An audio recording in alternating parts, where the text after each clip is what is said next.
The stars outside the window were silent, cold, and endless. Captain Eric leaned back in his pilot seat, tired and alone in the small cargo ship he called home. His job was boring deliver supplies from one station to another, but tonight, something strange happened. A faint signal blinked on the radar, weak and broken, like a whisper from far away. He sat up straight, checking the coordinates. It wasn't from any known ship, not from Earth, not from any human colony. The signal was repeating 3 slow beeps. Then silence. 3 slow beeps, then silence again. It was a distress call, but not in any language he knew. Eric hesitated, his hand hovering over the scanner. Pirates sometimes used fake signals to lure ships into traps, but this one didn't feel like a trap, it felt. Desperate, he set a course and moved closer. The signal got stronger, coming from an old escape pod drifting near the asteroid belt.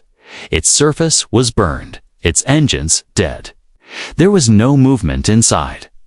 Or so it seemed. Eric brought the pod into his ship's bay. Locking it in with magnetic clamps, he put on his safety gear, grabbed his blaster just in case, and opened the hatch. What he saw made him freeze. Inside were 3 beings, barely alive.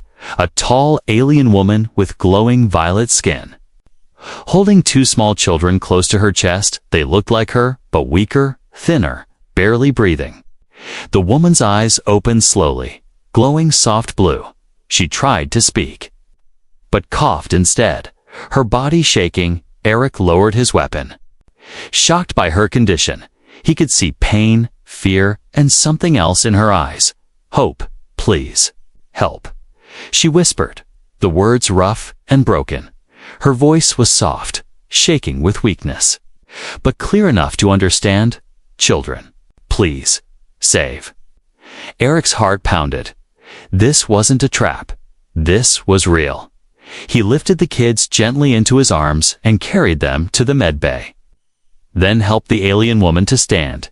She winced in pain, but nodded in thanks, her long hair falling over her face. The medical AI scanned them all and spoke. Unknown species detected, vital signs weak, dehydration critical, oxygen low. Eric rushed to start treatment. Fluids, heat, oxygen, and protein supplements, whatever the system allowed. The woman watched silently, eyes never leaving her. Children. One of them, the younger child, woke up for a moment and looked at Eric. He didn't cry or speak, just reached out a tiny hand and touched Eric's arm. It wasn't fear, it was trust.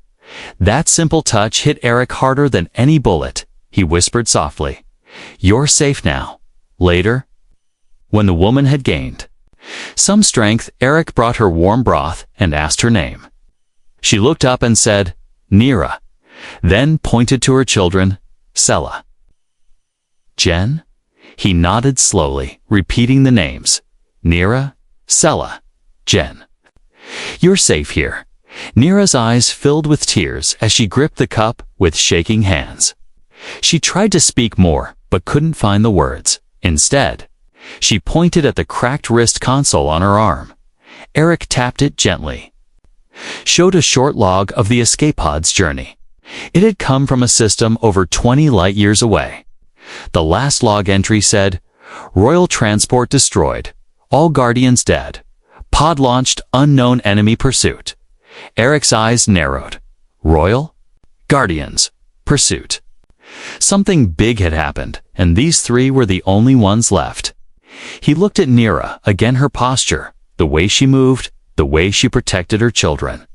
She wasn't just a mother, she was someone important, but none of that mattered. To Eric now, all he saw was a family, scared and running for their lives. And somehow, they had found him, in this giant, empty void of stars. He sat back and exhaled. "Great," he muttered. "Just another normal cargo run, huh?" But deep inside, he knew this was no accident. Outside the ship, the stars remained cold and silent. But inside, something had changed. 3 lives had been saved, and 1 human. had just been given a purpose he didn't know he needed. A cry in the void had been heard, and now the story truly began. The little girl woke up crying. It wasn't loud, but it was enough to wake Captain Eric from his light sleep. He rushed to the medbay, heart beating fast. There, under the soft light, Nira was holding her daughter tightly, rocking her gently, while whispering in a strange alien tongue. The boy, Jun, was still unconscious. His breathing shallow but steady. The ship's med system kept monitoring his vitals. Eric stepped forward and spoke softly. "Is she okay?" Nira looked up, her glowing eyes wet with tears. She nodded slowly and whispered, "Night fear." From memory. Eric didn't understand every word, but he understood the pain. He knelt down beside them, offering a small water bottle too. Sella, she hesitated, then took it, her little fingers brushing against his hand. That touch again, no fear, just quiet trust. Eric had seen soldiers freeze in fear, pirates fight to the death, and officers lie through their teeth. But this child, this alien child looked at him like he was something more. "Where are you from?" Eric asked Nira gently. She pointed toward the stars on the ship's holomap. Far past the rim, her finger trembled, landing on a small system marked only as Sector 19 Delta Place no human ship had ever visited. "We lived there," she said slowly, choosing her words with care. "Peace, garden, learning." "But they came." "Who?" Eric asked, voice low. Nira looked away, eyes distant. "Hunters. Not for war, for blood, for end." The words chilled Eric more than any ice planet ever had. He stood and stared out the viewport, trying to understand. Nira wasn't just talking about an invasion, she was talking about extermination. Her people hadn't been conquered. They had been erased. "How did you get away?" he asked. Nira pointed to her wrist console. Now half-fried and sparking, guardianship. Father's friend gave life for escape. Eric didn't know what to say. He sat beside her in silence, feeling the weight of something much bigger than himself. He wasn't just hiding fugitives anymore. He was protecting the last living pieces of a vanished world. Later, as Nira rested, Eric sat in the ship's mess hall with Sella beside him. She watched him eat, curious, mimicking his movements with a small fruit cube from the med kitchen. He smiled at her, and she smiled back, her first smile since she arrived. That small expression broke something inside him and rebuilt it stronger. "You remind me of my niece," he whispered. "She always used to stare at me when I ate beans." Sella didn't understand the words, but she giggled at the way he said beans. Eric chuckled and gently tapped her head. "You're not just strangers anymore," he said softly. "You're passengers. No, you're guests." Nira entered the room then, walking slowly but standing taller than before. Her injuries were healing fast. Her species clearly had advanced biology. She looked at Eric and said, "You help. When no one must? Why?" He paused, thinking he had no grand answer, no moral speech. So he just said, "Because someone has to." Nira tilted her head, studying him like he was the alien now. Then she bowed her head slightly, a sign of deep respect in her culture. Then, "We call you Shinor. It means protector." Eric blinked. Protector. It felt strange, yet right, as he guided Nira back to her bed. She touched the ship's wall gently. This ship. Small. Old, but safe. Like Nest, Eric laughed. "Yeah, I call it the Junk Falcon." Nira nodded, then said, "Then, this Nest is last hope." That night, while Eric checked ship diagnostics, he found something odd. The escape pod's data core had more files, locked behind strange encryption. He fed them through his translator slowly, piece by piece. Images appeared: buildings made of crystal and light, children playing in gardens with floating orbs, music in colors humans couldn't see, and then flashes of war. Fire from the sky, screaming, running. A dark symbol burned across screens, the mark of their hunters. Not pirates, not slavers, but something organized. Something methodical, something evil. He stared at the screen for a long time, jaw tight. This wasn't just about saving 3 aliens. It was about standing against something far worse than he imagined. And yet, he was alone, just one man in an old cargo ship. But then he remembered the way Sela smiled, the way Nira called him Shinar, the way Jun reached for him in his sleep. They weren't strangers anymore. They were family. And Eric would protect them with everything he had. Because sometimes the universe didn't need a hero. Sometimes just needed someone who cared. Even if that someone was a tired human pilot in a flying junkyard. Captain Eric stared at the ship's control panel, confused, the navigation systems. We're fine, fuel level stable, and life support working perfectly. But something felt wrong, like the silence outside wasn't peaceful, but waiting. And then? It happened. A red light blinked on the radar screen, then 2 more. 3 unidentified ships had entered the same sector, moving too fast for regular patrols. No ID, no communication, no transponder signals. They were hunting in silence. Eric leaned in, heart thudding in his chest. He tapped the sensor scanner again. The ships were tracking his position slowly. They didn't come in a straight line. They circled, scanning, searching, like wolves smelling prey just over the hill. He turned to the medbay and called out, "Nara, get up, now." She rushed in, eyes wide, holding Sela's hand. Jun was still weak, but conscious now, blinking softly from the bed. "What wrong?" Nara asked, voice tense. "They found us," Eric said, tightening his jaw. Her face went pale, and she grabbed both children close, hunters. Eric didn't wait. He jumped into the pilot seat, turned off external lights, and activated stealth shielding. It wouldn't make the ship invisible, but it would delay detection for a few minutes he needed. He pulled up a star map and set a course into a nearby asteroid field. Risky, but better than open space. "Hold on," he shouted. "It's gonna get bumpy." The ship rumbled forward, engines roaring as Eric pushed it to the edge. Asteroids began to appear all around, massive rocks floating slowly, turning like sleeping giants. One wrong move, and the ship would be crushed. But Eric wasn't afraid of rocks. He was afraid of what followed him.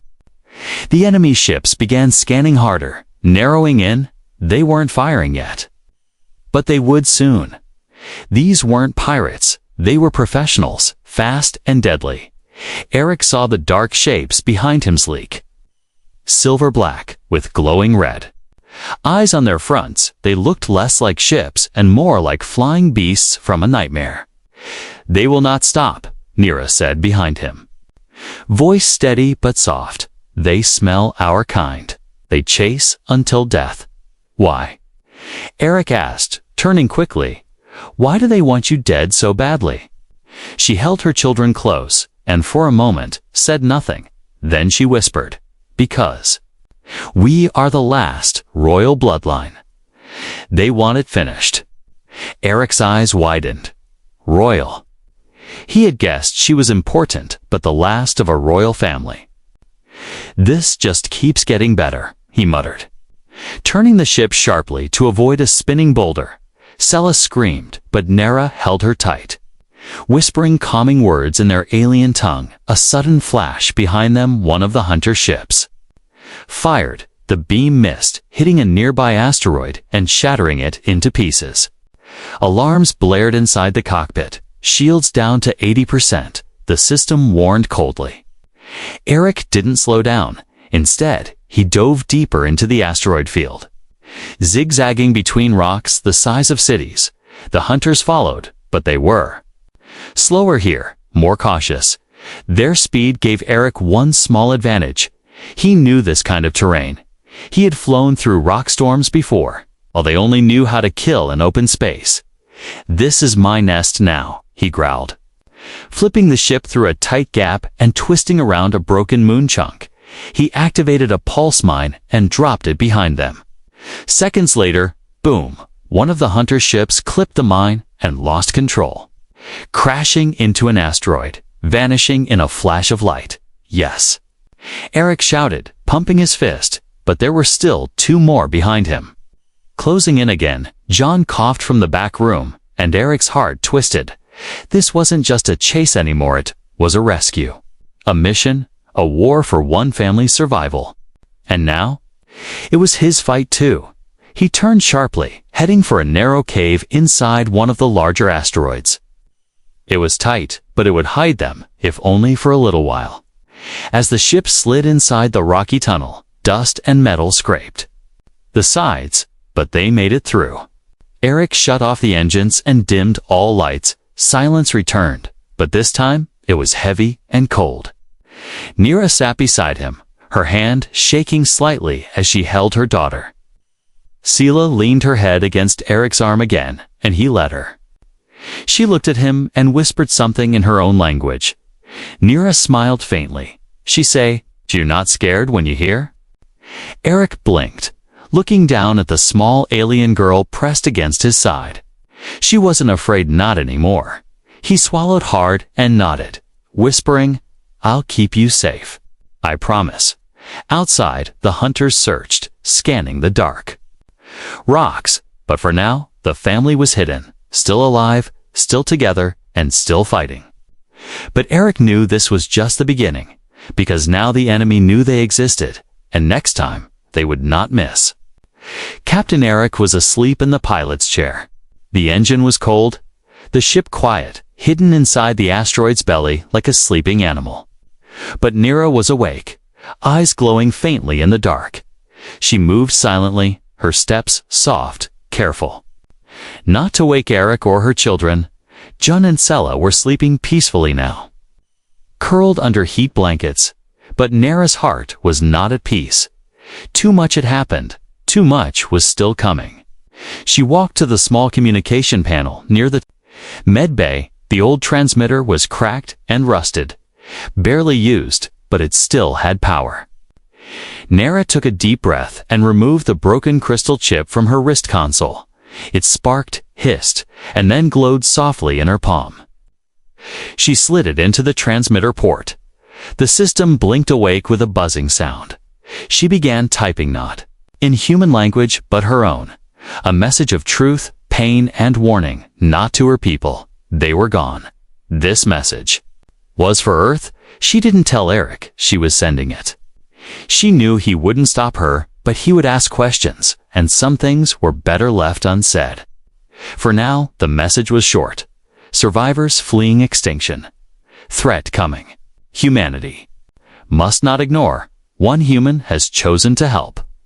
He is the last light in the dark. She sent the coordinates of their current location. A risk, but necessary. Then she shut the panel down and returned to her children. By morning, the message was gone into the void. Carried by the stars, Eric woke up with a stiff neck and dry mouth. He rubbed his face and checked the scanners. Still no signs of the hunter ships. But his gut told him they hadn't left. They were still searching, waiting for him to move. He walked to the main cabin and saw Nira sitting beside the children. She looked tired, more than before. Something was different about her. Distant. "You okay?" he asked, pouring himself some instant coffee.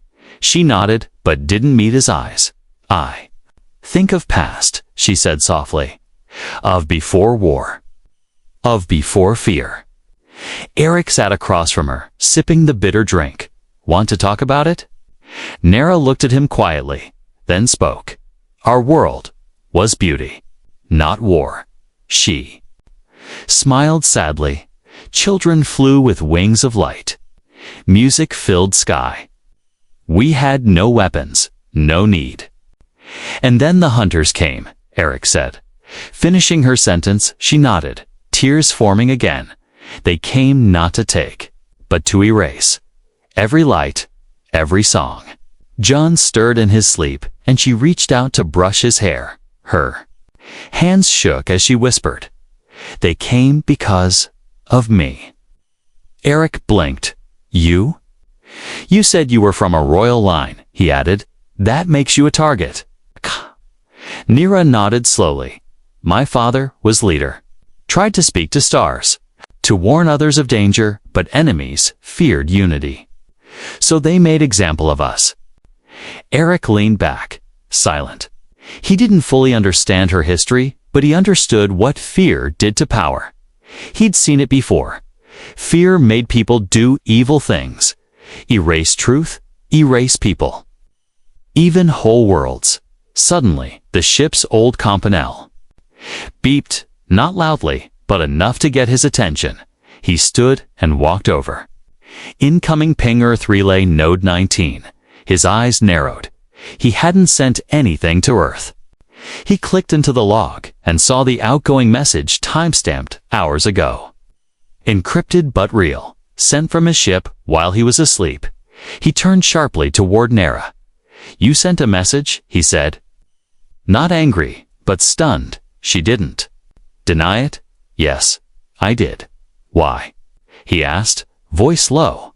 "I trust you, Eric. But your people must know too," she said. "Standing now, they must choose. If they wish to help, or let death come to them later." He rubbed the back of his neck, unsure whether to shout or laugh. "This ship isn't built for attention," he muttered. "That message, it could bring enemies too." She stepped closer, her voice steady. "If they are already coming, better we are not alone." Eric looked at her for a long moment. She wasn't wrong. He just didn't like surprises. Then he sighed and smiled bitterly. "Next time, just wake me up before sending space-wide warnings." She smiled back, "Just a little, I will." Shinar, he sat down again, already planning next steps if Earth responded. Things could get better or worse if the message reached the wrong ears. They might not get another chance to run. The ship's sensors beeped again. No message. This time, but motion to ships entering the outer ring of the asteroid field, moving slowly. Scanning. The hunters had returned. Eric stood quickly and powered up the ship. No more hiding now. No more waiting. He looked at Nira, then the kids. "We move in 60 seconds, he said firmly. "Strap them in." Nira nodded. "Ready this time." This wasn't just a rescue anymore. It was resistance. And now, Earth knew too. Whatever came next, they would face it together, as a family, and as a warning to the galaxy humanity had just been pulled into the fight. They waited. For hours, then a full day, Captain Eric watched the communication console like a man staring into a well, hoping to hear a voice echo back, but nothing came. No reply from Earth, no signal, not even a rejection. Outside the asteroid cave, the stars turned slowly. The hunter ships were still circling. Invisible but present every time the ship scanners picked up a motion blip. Eric's hand jumped to the control panel. But no attacks came. Just silence. A cold, dangerous silence inside the ship. The air was heavy.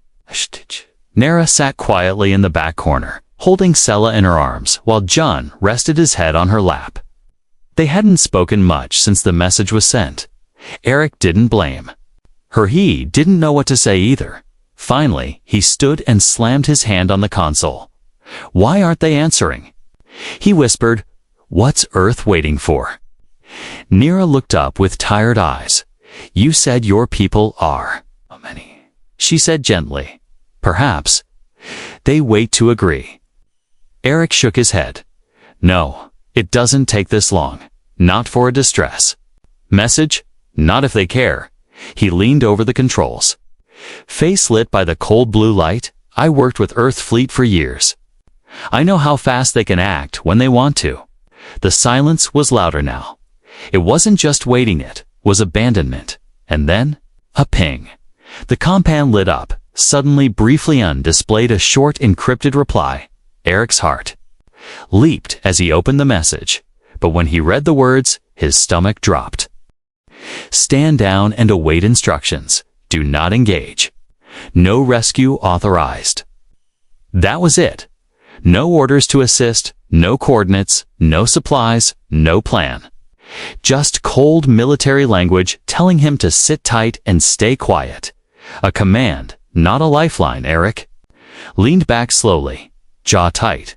They're not coming, he whispered.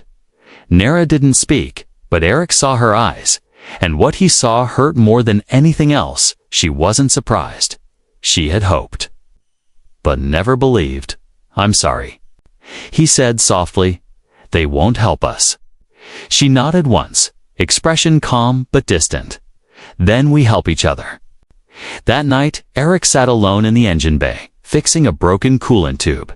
The silence around him buzzed louder than ever. He replayed Earth's message again and again in his mind. Do not engage. But how could he not?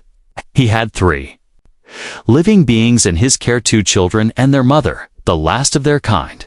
They had nowhere to go. And Earth, the place he called home, had just turned its back on them. He glanced over at the utility crate in the corner. Inside were tools, old parts, and a small emergency weapon cache. He hadn't used it in years, until now. He pulled it open and began working. If Earth wouldn't protect them, he would make sure this ship could. He rebuilt the underbelly defense turrets, reconnected the side thruster shields, and calibrated an old energy pulse launcher. It wasn't much. This wasn't a warship, but it was something. It was better than waiting to die. Hours later, Nera entered the bay quietly, watching him from the shadows. You fix ship for fight? She asked. Eric nodded without looking up, not by choice. But I'd rather go down protecting you than hiding forever. She stepped closer, holding something in her hand. It was a small crystal disc, warm and glowing with inner light. Take this, she said, placing it in his palm. It knows energy, finds weak points in enemy ships. Eric stared at it, surprised, like a scanner. She nodded. Gift from Father's Science Council. I hide it all this time. Eric smiled faintly. Now that is what I call alien tech. They shared a small laugh. The first one in days. It didn't last long, but it was real. Later that night, Sella woke up coughing hard. Eric rushed to the med bay, scanning her. Vitals. The system blinked red: respiratory infection from stress and recycled air. He cursed softly. Checking the supply cabinet, no advanced medicine left. He stared at the warning message on the console. Then at the coordinates of a black market outpost, just 2 systems away. It was risky. Deep in outlaw space, but they had supplies, maybe even allies. He turned to Nera, who had come running too. I can't wait for Earth, he said. I'm taking us to Station 9. Is safe? She asked, holding Sella's hand tightly. No, Eric said, but at least it's not silent. As the ship pulled out of the asteroid cave, Eric kept the engines low and quiet. He used the alien crystal scanner to detect the hunter ship's blind spots. They slipped past without being seen, but Eric knew they'd be followed soon. He could feel it. Still, he flew on, toward danger. Yes, but also toward action. Because silence had spoken clearly, had refused to answer, but Eric had made his choice. He would not be silent. He would not stand down. He would fight, because this alien family deserved more than silence. They deserved to live. Hand them over. The officer's voice echoed coldly through the ship's speakers. This is your final warning. Captain Eric, stand down or be disabled. But Eric didn't blink. His hand hovered over the control panel, eyes locked on the screen in front of him. For Earth fleet ships surrounded his little cargo vessel now. Each one had bigger weapons, stronger shields, and official orders. But Eric had something they didn't. A reason to fight. Nera stood beside him, silent and calm, holding both Jen and Sella close. The children didn't cry. They had seen too much fear already. Now they watched Eric, waiting for what he would do. Eric turned on the ship's intercom and replied. "No," he said, voice steady, "I won't give them up." The silence that followed was long. Then came the reply. "Then prepare to be boarded." Eric smirked as he flipped a switch on the console. The ship's shields flared blue for a second. Boosted by Nera's crystal tech, he looked at her and whispered, "Time to see if that alien gadget really works." She nodded slowly. "It will. I trust you." And that word trust meant more than all of Earth's orders. Because Nera didn't just see him as a human, she saw him as something more: protector, guardian, friend, maybe even family. 2 Earthboarding shuttles launched from the larger ships. They flew straight toward Eric's vessel, fast and sure. Inside, alarms blared, lights flashed, and the air grew heavy. Eric strapped the kids into safety chairs and turned to Nera. "We may not win," he said, "but I won't let them take you without a fight." She touched his shoulder and whispered, "We fight together." Family does not run. The word family caught in Eric's chest like a hook. He had no blood left, no brothers, no home. But now, in this tiny ship, surrounded by strangers, he had something better. He had people who believed in him. The shuttles docked with a hard clang. Metal arms latched onto Eric's ship, trying to force the doors open, but Eric had prepared. He rerouted power to the outer hull, releasing a static surge from the ship's panels. The docking ports sparked and hissed, disabling the first shuttle instantly. The second one kept coming. It forced the hatch open with plasma cutters. Eric grabbed his old blaster and took position near the corner, not to kill but to warn. As the first soldier entered, Eric fired a warning shot at the floor. "Step back," he shouted. "This isn't a fight you want." The soldier hesitated. Shocked to see a civilian standing tall in front of alien refugees, he lowered his weapon slightly, but behind him, another officer shouted, "Orders are clear. Arrest the targets." Before they could act, a bright pulse wave hit them from the ceiling. It was Nera's energy beacon modified with Eric's tools. The soldiers dropped to their knees, stunned but alive. Eric rushed forward and kicked their weapons away. Locking the hatch behind them, he activated the emergency jump protocol. The ship shook hard as it escaped the docking locks and burst forward into dark space. The Earth's fleet ships tried to follow, but Eric used Nera's scanner crystal to find a hidden clue. Jump route an old smuggler's path leading to a forgotten outpost on the edge of the known galaxy. They arrived 3 hours later. The place was quiet, broken, and half abandoned. But it was alive. Old ships sat parked in the docking zone. And a few people, humans and aliens, watched curiously as Eric's ship landed. Nera looked through the window and asked, "Safe?" Eric nodded. For now, they stepped out together, 1 human, 1 alien mother, and 2 children. People stared, but no one stopped them. An old man in a leather jacket walked up, arms crossed, not many. "Bring kids out here," he said. "You running from something?"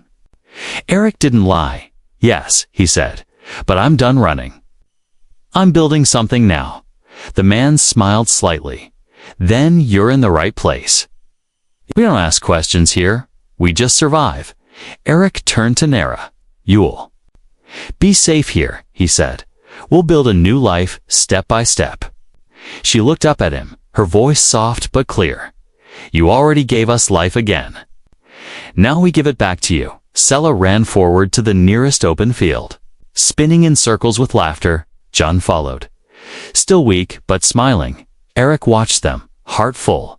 He didn't feel like a soldier, or a captain, or a runaway. He felt like a father, not by blood, but by choice, because sometimes the family we choose is stronger than the one we're born into. And in that moment, Eric knew, no matter what came next, he wouldn't face it alone. The outpost sat quietly under a twin-star sky. Wind blew through the metal towers. carrying the soft hum of old machines. It was not a perfect place. It was not clean or beautiful, but it was free. And for the first time in many years, it felt like home. Captain Eric stepped out of the small repair bay.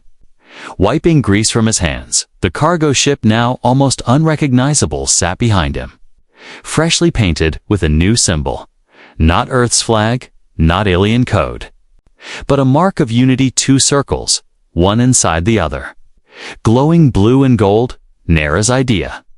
She said it meant life inside protection in her people's language.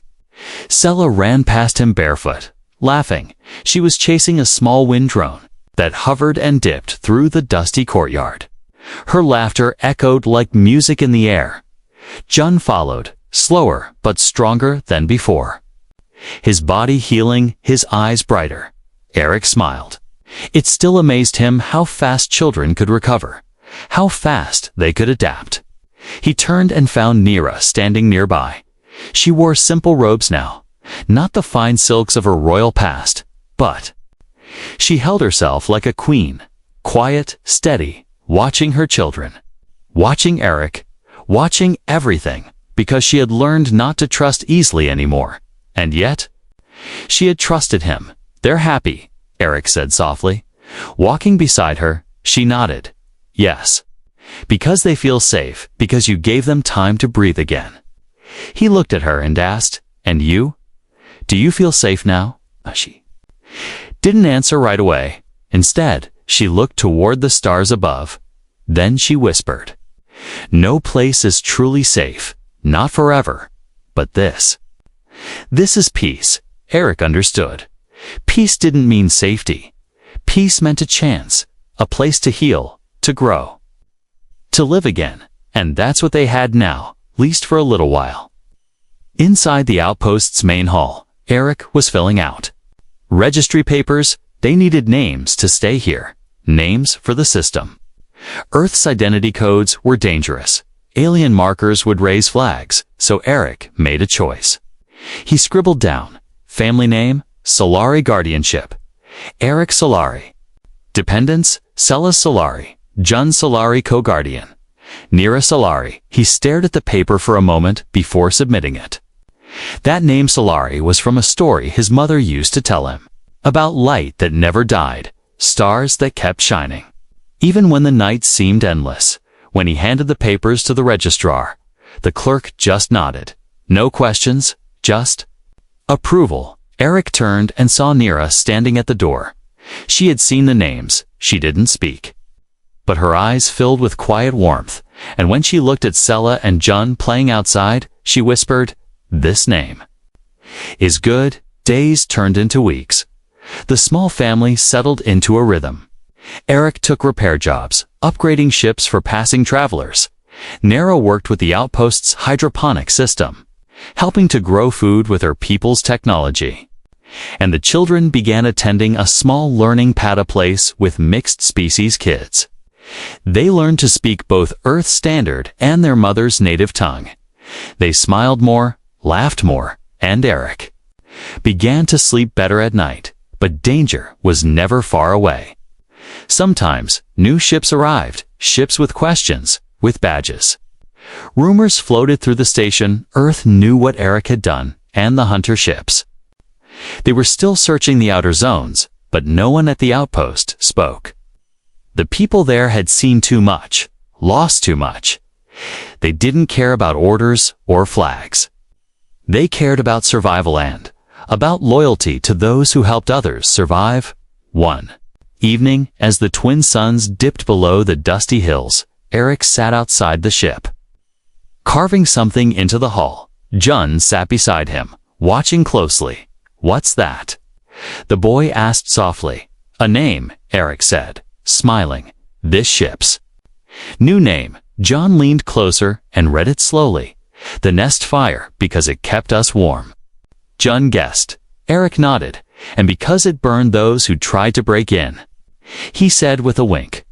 Jun laughed, and Eric ruffled his hair. You're getting strong, he said. One day, you'll fly this thing better than me. Jun smiled wide. I want to be like you. Shinar?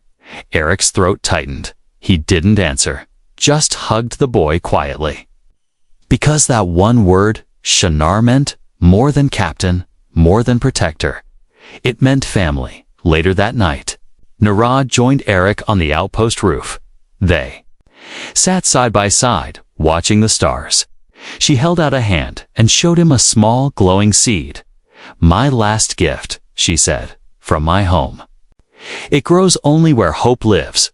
They planted it together near the engine bay. It glowed softly in the dirt, pulsing like a heart. And Eric knew. Even if the galaxy turned cold again, even if the hunters returned one day, this seed, this ship, this family would survive, because sometimes the last hope of an alien family is the simple kindness of a human who chose not to walk away.